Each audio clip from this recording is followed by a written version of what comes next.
Hey, what's up guys? Welcome back to the channel. Welcome back to another video.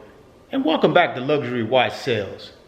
Today I want to go over the watches that I currently have in inventory and discuss with you guys pricing. And when do I adjust that pricing as the watch is being marketed for sale. So with that in mind, let's go ahead and get started. Let's take a look at these current lineup of watches I have in the inventory and we'll go from there. All right guys, we start with the Rolex Submariner date, two-tone 16613. Beautiful blue dial, beautiful blue and gold bezel, two-tone 18 karat gold and stainless steel bracelet. This watch right here is going to be remarketed at $10,500. Now reason being is this is a pristine, unpolished example. It's an F series, which is a 2004 production model, and it's been a safe queen. Basically, the original owner bought it, stuck it in the safe, and didn't wear it. So I purchased it from a local dealer here in the town I live in, and it comes with box and papers. Everything matches up. It's just a clean example, and you can't find these unmolested or unpolished or unrefinished. Normally you can't. They have some wear on them. They've been, and the main thing you can look at is you can look at the lugs and see how sharp and crisp the lugs are. See if there's still original bevel on the lugs, which in this case, it's all there. If I turn the camera around here, hopefully I'll get it to focus, but you can see the sharpness in those lugs. So I got this one at $10,500. The next one we'll move over to is the Omega Seamaster 300 meter GMT chronograph. Now this is a 44 millimeter case, about 17 millimeters in thickness, but it's a beautiful diver. You can see all the nice detail. You can see the GMT hand in red there, right between the 12 o'clock and the 1 o'clock position.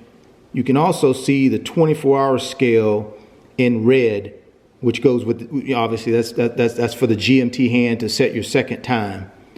You have a beautiful matte black dial with a matte black ceramic bezel.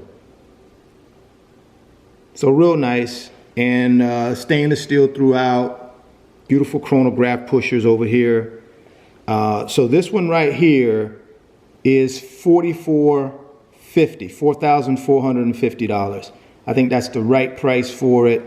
And so that's the 300 meter Omega Seamaster GMT chronograph.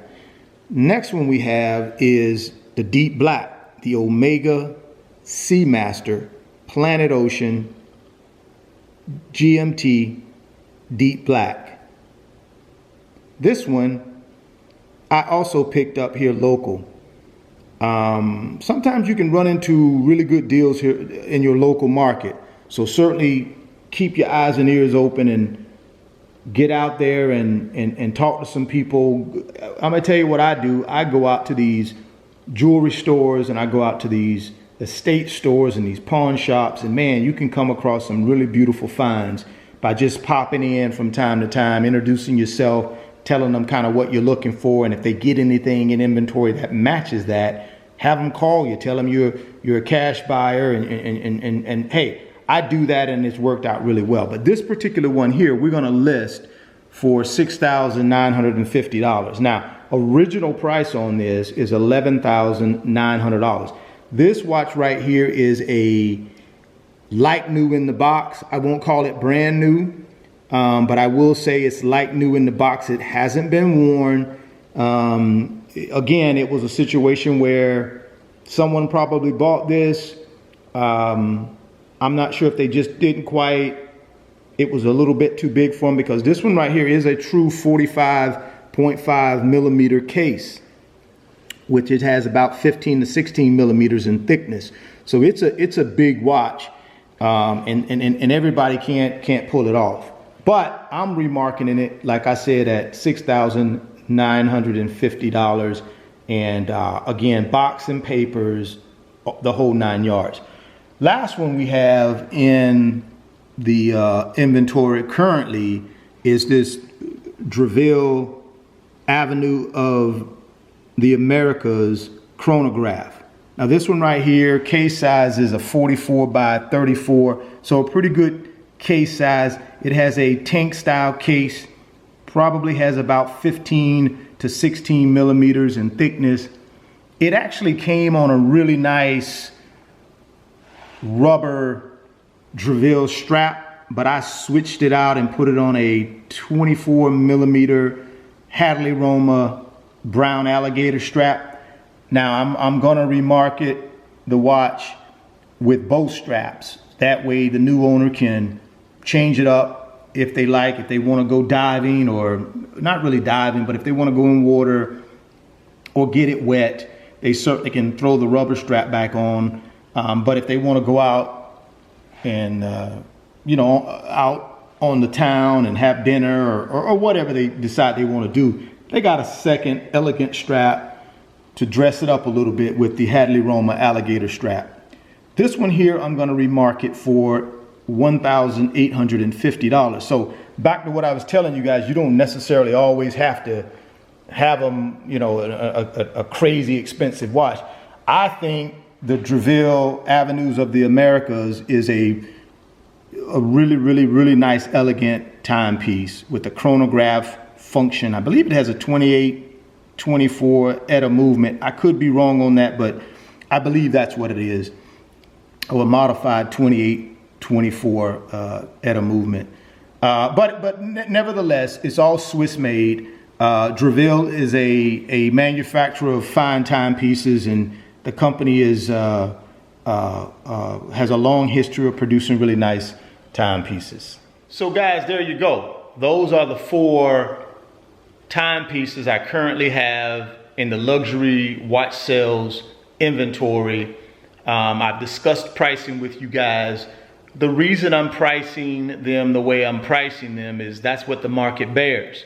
So I'm going to price according to what the gray market says these watches are worth. So I have plenty of room to be able to adjust pricing if I find they're slow moving, or if I'm getting a lot of feedback from potential buyers saying, hey, you're overpriced, this is what I'm willing to pay. I'll listen to that and adjust my prices as I get feedback from the market.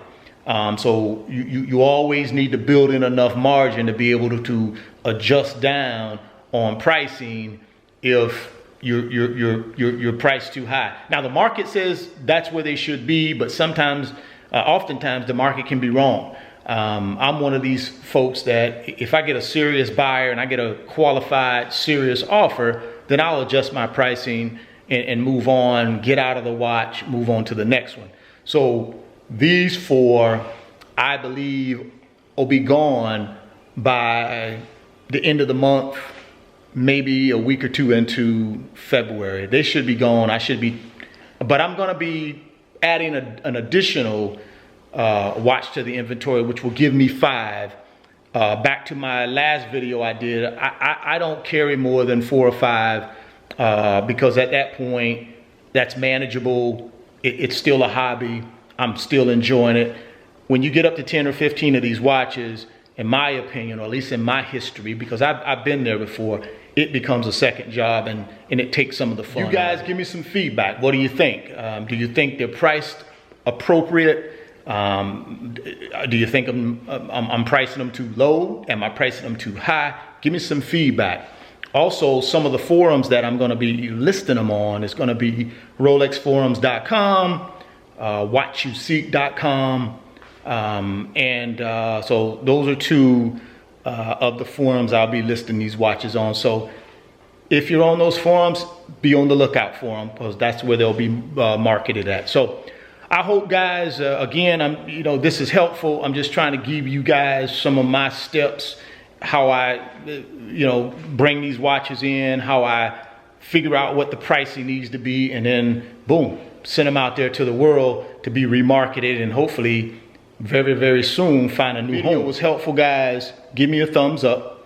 If you're stopping by the channel for the first time, please consider subscribing and share the video. And I'm gonna give you guys another closer look at these puppies before I sign off. All right, guys, you guys ask me any questions you wanna ask in the comments below. But until the next one, guys, stay peace.